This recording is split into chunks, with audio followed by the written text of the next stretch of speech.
खबर आ रही है। पटना सिटी में छात्रों के 2 गुटों में मारपीट हो गई है। आपसी विवाद को लेकर के ये मारपीट हुई। एक गुट ने सुतली बम भी फोड़ा है और आपको बता दें कि लॉ कॉलेज घाट के पास ये बम फोड़ा गया। घटना के बाद सभी छात्र मौके से फरार हो गए हैं। लॉ कॉलेज घाट के पास की घटना बताई जा रही है। बड़ी खबर आपको पटना सिटी से बता रहे हैं, जहां छात्रों के 2 गुटों में मारपीट हुई। आपसी विवाद को लेकर के इस मारपीट को अंजाम दिया गया। एक गुट ने सुतली बम फोड़ दिया। लॉ कॉलेज घाट के पास ये बम फोड़ा गया है। घटना के बाद सभी छात्र मौके से फरार हैं। लॉ कॉलेज घाट के पास की ये घटना बताई जा रही है।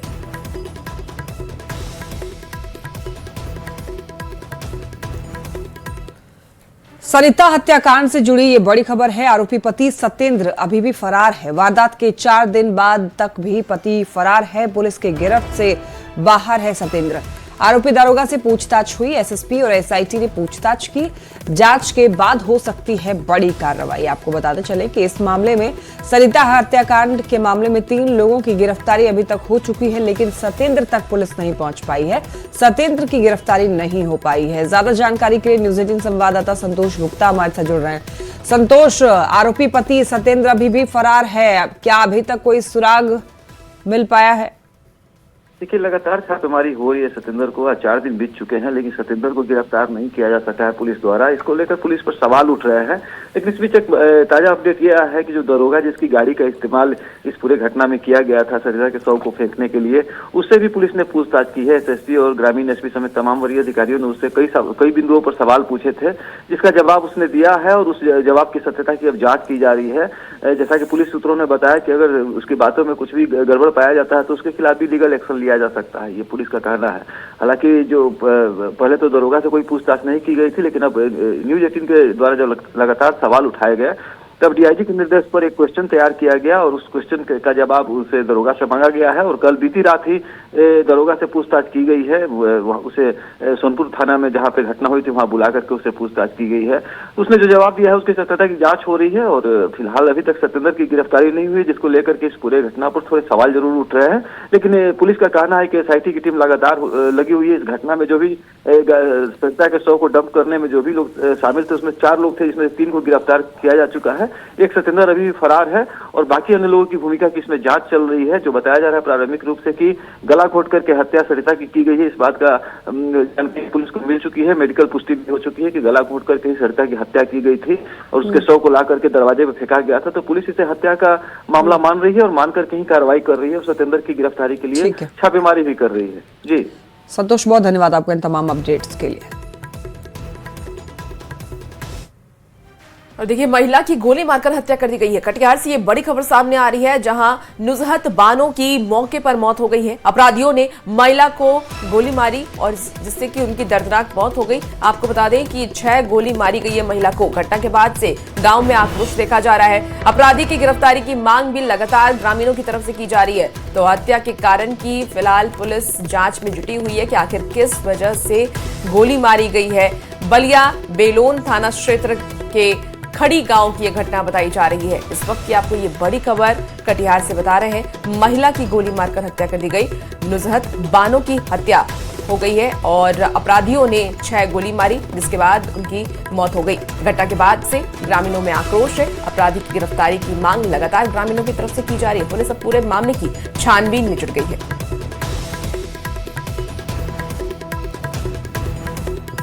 अपराधी आकर के कई 4-5 राउंड गोली चला करके नुजहत बानो पति सिकंदर उसकी हत्या कर दिया। बहुत निर्मम हत्या कर दी है। उनके चेहरे पर सारा गोली चलाया गया है। और अब बात पटना के सनसनीखेज घटना की। पटना में बच्चे का कटा सिर मिलने से सनसनी मच गया। कटा हुआ सिर मिलने के बाद कई तरह की बातें होने लगी। पुलिस की टीम ने मौके पर जाकर तफ्तीश की, लेकिन कटा सिर सबके लिए पहेली बनी हुई है।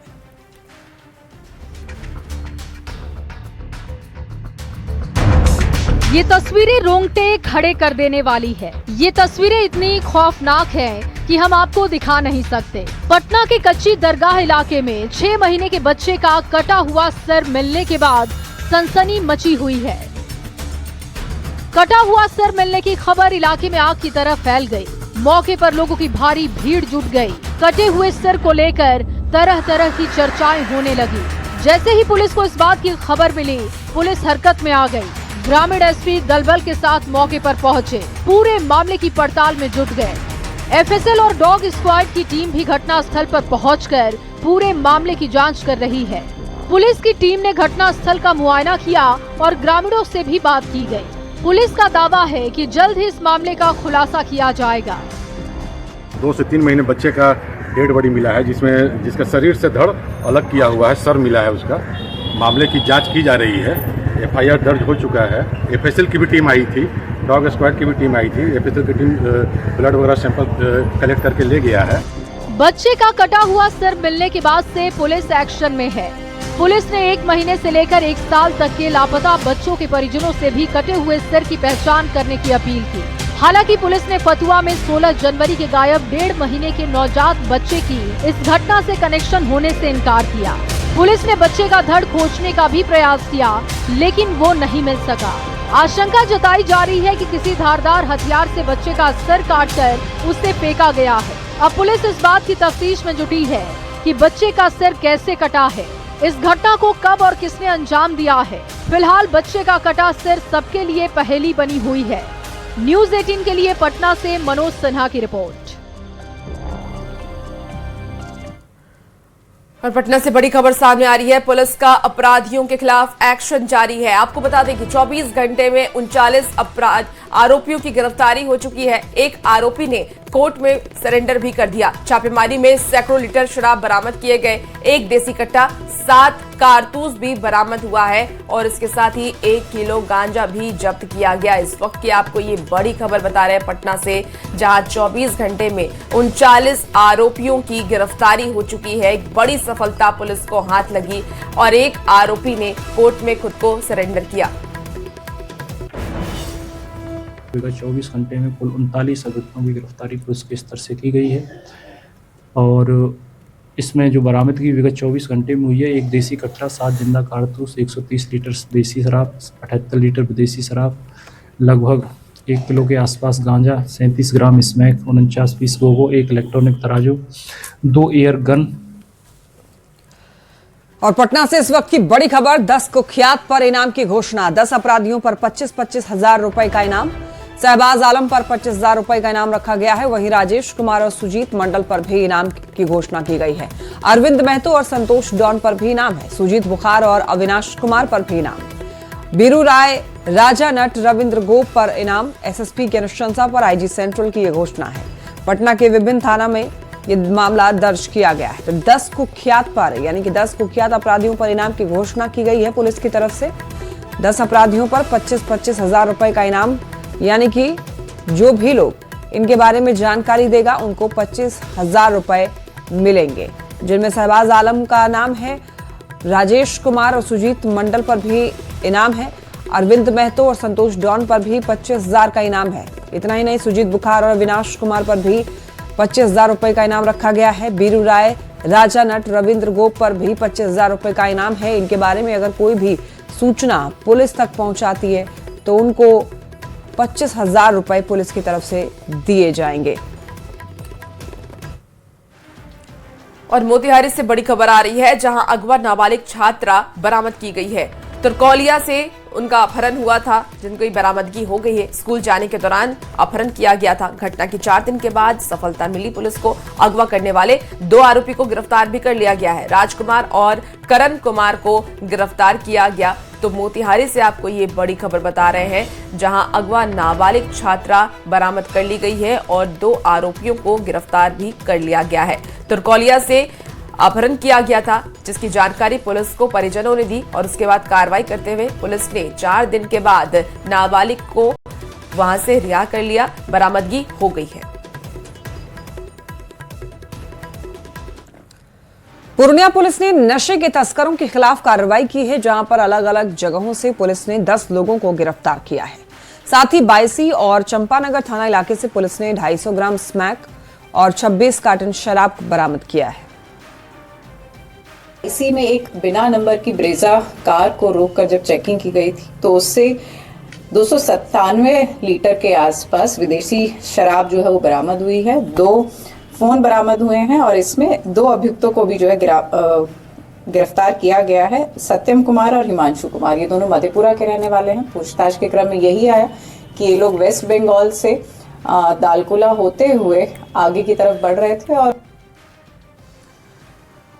खबर जहानाबाद से है, जहां एक महिला की मौत के बाद परिजनों ने जमकर बवाल काटा है। आक्रोशित परिजनों ने मुगदुमपुर प्रखंड के वानावर हॉल्ट के पास सड़क पर शव को रखकर के घंटों प्रदर्शन किया।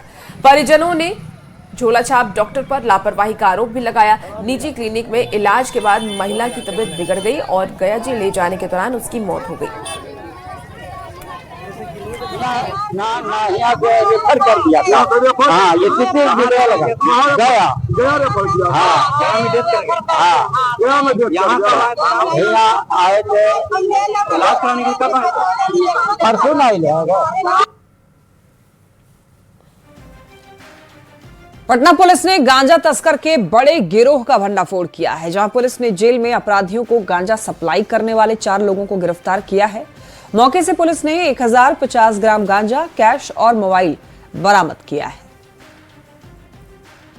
बेउर थाना क्षेत्र के अंतर्गत एक बड़ी कार्रवाई नशे को लेकर पुलिस के द्वारा की गई है और इसमें एक पूरे का पूरा गिरोह जो गांजा जैसे मादक पदार्थ हैं उनकी तस्करी को जेल तक करता है, उसका भंडाफोड़ किया गया है। सीतामढ़ी में बाइक से स्टंट करना कुछ युवकों को महंगा पड़ गया, जहां पुपरी शहर की गलियों में तेज रफ्तार बाइक चला रहे युवकों को पुलिस ने रोक लिया, जिसके बाद पुलिस और युवकों में कहासुनी भी हुई और एक पुलिसकर्मी ने युवक को थप्पड़ मार दिया। ये पूरी घटना युवक के हेलमेट में लगे कैमरे में कैद हो गई। घटना का वीडियो अब सोशल मीडिया पर तेजी से वायरल हो रहा है। वायरल वीडियो होने के बाद अब पुलिस की कार्रवाई और युवकों की लापरवाही को लेकर के तरह तरह की प्रतिक्रियाएं लोगों की तरफ से दी जा रही।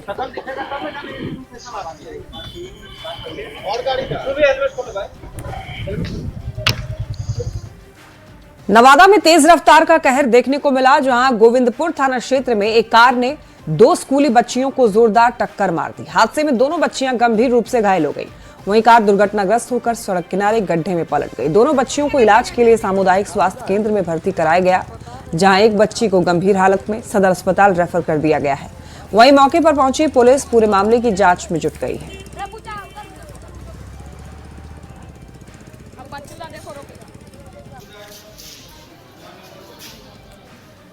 मोतिहारी के जीवधारा में एक भीषण सड़क हादसा हो गया है, जहां ईख लदा ट्रैक्टर ट्रॉली सड़क के किनारे पलट गई, जिसमें कि चालक ट्रॉली के नीचे दब गया। घटना की सूचना पर पहुंचे पुलिस ने क्रेन से मदद से ट्रॉली को उठाया और घंटों मशक्कत के बाद ड्राइवर का रेस्क्यू भी किया गया, जिसके बाद घायल ट्रॉली ड्राइवर को अस्पताल में भर्ती कराया गया।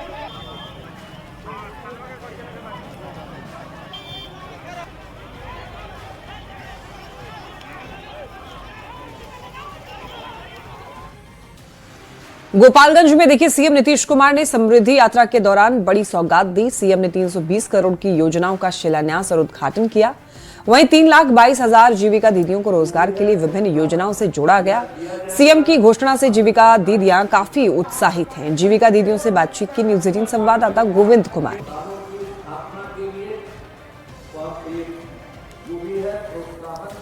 मुख्यमंत्री नीतीश कुमार ने समृद्धि यात्रा के तहत गोपालगंज को बड़ी सौगात दी है। उन्होंने 7 निश्चय पार्ट 3 योजना के बारे में भी लोगों को बताया। ऐसे में जीविका से जुड़ी जो महिलाएं हैं, इनसे बात करते हैं। नीतीश कुमार ने बड़ी सौगात दी है, सुने आप उनका भाषण? सुने हैं सर। क्या बोले हैं वो? बोले हैं जो 10,000 रुपया मिला है, तो वो तो बिजनेस दिखाया है तो 2 लाख रुपया मिले हैं। क्या नाम है आपका? जानकी देवी। आप भी सुने, क्या बोले मुख्यमंत्री जी? मुख्यमंत्री जी बोले हैं जो महिलाओं को 10,000 रुपया मिला है, फिर 2 लाख रुपया मिलेगा रोजगार के लिए। बोले हैं कि सब लोग के माने कि सब दिए हैं, जीविका लोग के, जीविका दीदी हम लोग के 10,000 रुपया 2 लाख रुपया मिलेगा। क्या नाम है आपका? मिंटू देवी। बोले हैं कि बिहार विकसित है, बिहार को आगे बढ़ाएंगे। बहुत अच्छा सरकार है, जैसे कि हम लोग को बहुत सुविधा दिए हैं, सब चीज से अच्छे हैं हम लोग। क्या नाम है आपका? रागनी देवी। जीविका से जुड़ी महिलाएं हैं जो उत्साहित है और मुख्यमंत्री ने जिस तरह से जीविका दीदियों के लिए योजनाएं लाई है और जिस तरह से उन्हें समृद्ध बनाने के लिए बातें कही है, उससे महिलाएं उत्साहित है। गोविंद कुमार, न्यूज 18 गोपालगंज। चलिए खबर अब सिवान से है, जहां समृद्धि यात्रा के तहत मुख्यमंत्री नीतीश कुमार 22 जनवरी को सिवान पहुंचेंगे और उनके आगमन को लेकर के जिला प्रशासन की तैयारियां अंतिम चरण में है। मुख्यमंत्री हेलीकॉप्टर से मैरवा पहुंच करके 568 करोड़ रुपए की लागत से निर्माणाधीन मेडिकल कॉलेज एवं अस्पताल का निरीक्षण करेंगे और विभागीय स्टॉलों का अवलोकन भी करने वाले हैं। और इसके बाद सीएम राजेंद्र स्टेडियम में आयोजित कार्यक्रम में 200 करोड़ से अधिक की विकास योजनाओं की सौगात देंगे। समीक्षा बैठक भी होने वाली है और आपको बता दें कि प्रगति यात्रा की भी समीक्षा करने वाले हैं, क्योंकि प्रगति यात्रा के तहत भी सीएम ने योजनाओं की सौगात दी थी, उसकी भी समीक्षा होगी कि आखिर उसका काम कहां तक पहुंचा है। सिवान में समृद्धि यात्रा करने वाले हैं सीएम नीतीश कुमार और उसको लेकर के पूरी तैयारी कर ली गई है। 22 जनवरी को सीएम नीतीश कुमार पहुंचेंगे सिवान। समृद्धि यात्रा को लेकर बिहार के सीएम नीतीश कुमार इन दिनों बिहार दौरे पे है। सिवान में भी 22 जनवरी यानी कल समृद्धि यात्रा को लेकर सिवान में आ रहे हैं। उनकी आगमन को लेकर जहां जिला प्रशासन पूरी तरह से अलर्ट मोड में आ गया है, तो सुरक्षा एजेंसी भी पूरी तरह से सख्त है। यह तस्वीर आप देख सकते हैं राजेंद्र स्टेडियम की है, जहां पर करीब करीब तैयारी फाइनल स्टेज में है। सीएम नीतीश कुमार सबसे पहले मैरवा मेडिकल कॉलेज और अस्पताल में पहुंचेंगे, जहां अस्पताल का भ्रमण करेंगे। उसके बाद सीधे राजेंद्र स्टेडियम पहुंचेंगे, जहां करीब 200 करोड़ की लागत से योजनाओं की सौगात देंगे। उन कार्यों की समीक्षा बैठक यहाँ से अधिकारियों के साथ करेंगे और जीविका दीदी से संवाद करेंगे। ठीक मेरे सामने आप देख सकते हैं स्टेज फाइनल स्टेज में है। यहीं से सीएम संवाद कार्यक्रम करेंगे, जहां आम लोग, जीविका दीदी सहित वरीय अधिकारी मौजूद रहेंगे। यानी एक बार फिर प्रगति यात्रा के बाद समृद्धि यात्रा पर बिहार के सीएम नीतीश कुमार दौरे पे हैं और इसी को लेकर 22 जनवरी यानी कल सीएम नीतीश कुमार सिवान आ रहे हैं। मृत्युंजय सिंह, न्यूज 18 सिवान। और देखिए, केंद्रीय मंत्री ललन सिंह आज बांका के शंभुगंज प्रखंड स्थित प्राचीन तिलडीहा शक्तिपीठ पहुंचे। इस दौरान उन्होंने गर्भगृह में मंत्रोच्चार के साथ पूजा पाठ किया और इसके बाद उन्होंने मंदिर के पास में पर्यटकों के लिए बदुआ नदी पर बनने वाली उच्च स्तरीय पुल सहित रिवर फ्रंट की भी जानकारी ली।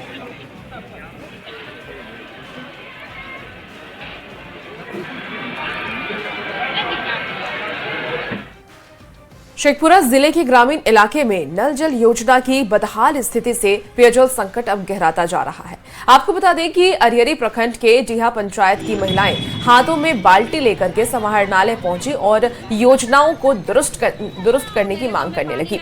महिलाओं ने यह बताया है कि 1 साल पहले बोरिंग सूख जाने से जलापूर्ति बंद हो गई। डीएम से शिकायत के बाद संबंधित अधिकारियों को तत्कालीन कार्रवाई के निर्देश भी दिए गए हैं। इसलिए हम पानी के लिए धरना देने आए। कितना दिन से दिक्कत है? साल भर से पानी नहीं जा रहा है। मोटर जल गया है, जल निकास के मोटर दिया गया है दूसरे के यहाँ, नहीं ला रहा है। तो पानी नहीं है, तब खाना पीना भी दिक्कत हो रहा है बनाने में। खाना बनाने में पानी में से लाला के बर्तन मानते हैं, कपड़ा धोते हैं, पीने के लिए लाते हैं खंभा में से पानी, तो खाना वाना बनाते हैं। नल है लेकिन मोटर जल गया है, तो मोटर जो दिया जो लेके चले आया। कब से दिक्कत है? साल भर से दिक्कत है। तो पानी कैसे पीते हैं? गांव में बोरिंग है तो कोई नहीं देता है, खंभा में से लाते हैं ढोके, खेत पड़ता है वो पानी लाते हैं।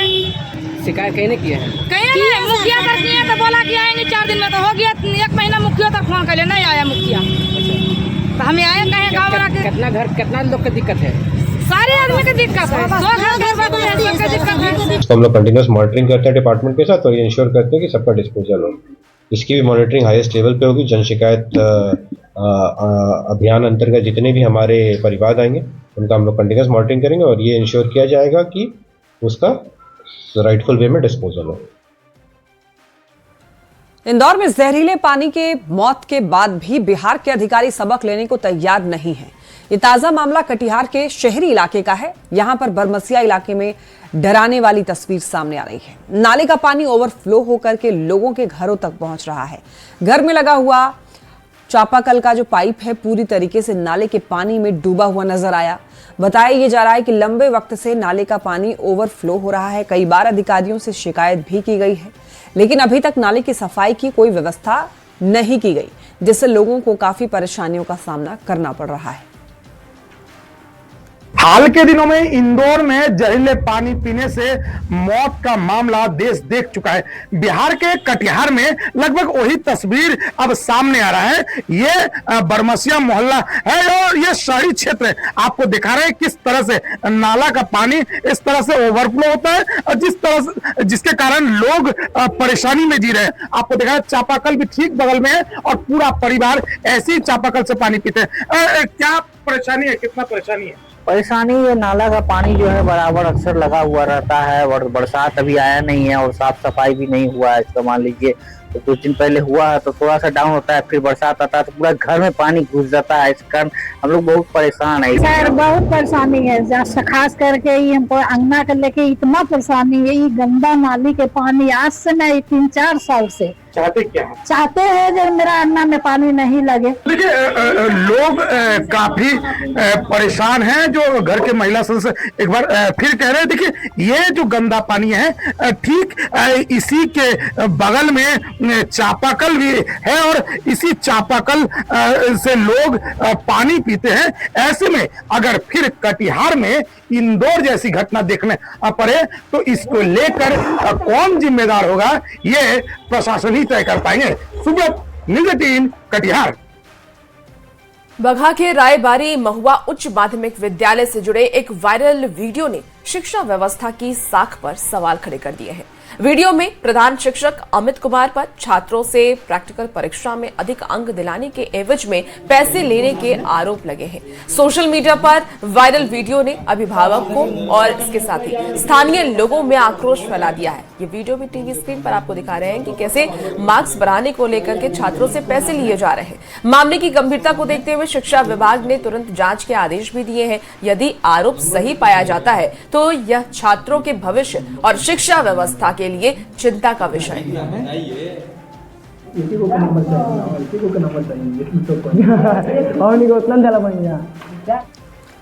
भागलपुर के सुर्खीकल कॉलोनी स्थित आधार सेवा केंद्र पर आधार सुधार के लिए अचानक से भारी भीड़ उमड़ पड़ी।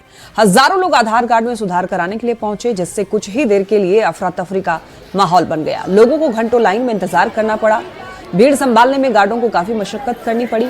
लोगों ने कर्मियों पर टालमटोल का भी आरोप लगाया, जिससे दूर दराज से आए हुए लोगों को बार बार चक्कर लगाने पड़ रहे हैं। उसू से आए हैं, बच्चा को ऑनलाइन से वहाँ भेज दिया, उल्टी कर रहा बच्चा। किस काम से आई हुई है? अपडेट कराने के लिए। क्या आधार? हाँ। क्या दिक्कत क्या आ रही है? दिक्कत है, लाइन में लगे हैं, सब हड़बड़ कर रहा है। 6 दिन से घूर घूर के जा रहे हैं।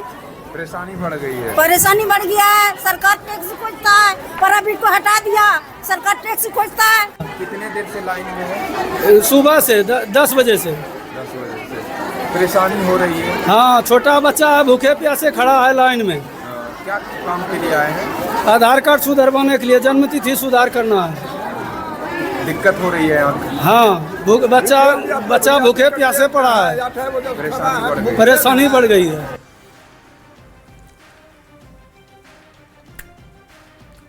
पर देखिए 23 जनवरी को सरस्वती पूजा है और इसे लेकर के तैयारियां शुरू कर दी गई है। बिहार में सरस्वती पूजा की तैयारी शुरू हो गई है। बक्सर में प्लास्टिक के टेंट में एक परिवार मां सरस्वती की प्रतिमा को गढ़ रहा है।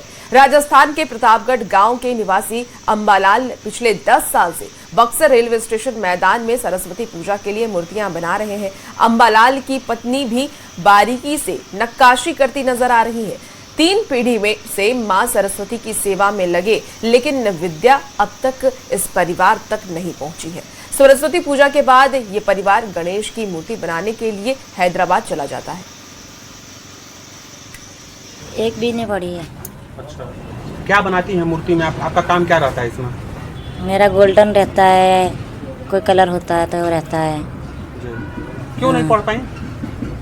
छोटे से यही काम कर रहा है, क्या घर है, पढ़ा नहीं है। इसके बाद कहाँ जाएंगी मूर्ति बनाने के लिए आप लोग? हैदराबाद में। अच्छा, तो ये तस्वीर आपको दिखा रहे हैं। हंस के साथ देवी सरस्वती माँ की मूर्ति खड़ी है। सरस्वती पूजा के दिन हजारों की संख्या में छात्र देवी सरस्वती माँ की मूर्ति के सामने विद्या और अपने उज्जवल भविष्य की कामना करेंगे। लेकिन सबसे बड़ी बात है कि जिन हाथों से ये देवी सरस्वती माँ की मूर्तियाँ आकार ले रही हैं, आज वही परिवार शिक्षा से वंचित है। आखिर प्रश्न यह उठता है कि कब तक इनके पास शिक्षा और सुरक्षा पहुंचेगी। पुष्पराज, न्यूज़ 18 बक्सर। पटना में सुधा डेयरी की ओर से दही खाओ इनाम पाओ प्रतियोगिता का आयोजन किया गया, जिसमें सैकड़ों लोगों ने हिस्सा लिया। आयोजन में सिर्फ बिहार ही नहीं बल्कि उत्तर प्रदेश, झारखंड, बंगाल, ओडिशा के कोने कोने से प्रतिभागी शामिल हुए। प्रतियोगिता में लड़कियों और महिलाएं ने भी यहां पर बड़ी ही उत्साह से दही खाई और लुत्फ उठाते हुए लोग दिखाई दिए। ये दही खाओ इनाम प्रतियोगिता जो है पटना डेयरी के प्रांगण में करते आए हैं, तो इस बार भी बहुत ही सक्सेसफुली ऑर्गेनाइज हुआ। इस बार की प्रतियोगिता में 451 पुरुष प्रतिभागी, जिसमें वरिष्ठ नागरिक शामिल थे, और 148 जो है महिला प्रतिभागी शामिल हुए। और फिलहाल इस बुलेटिन में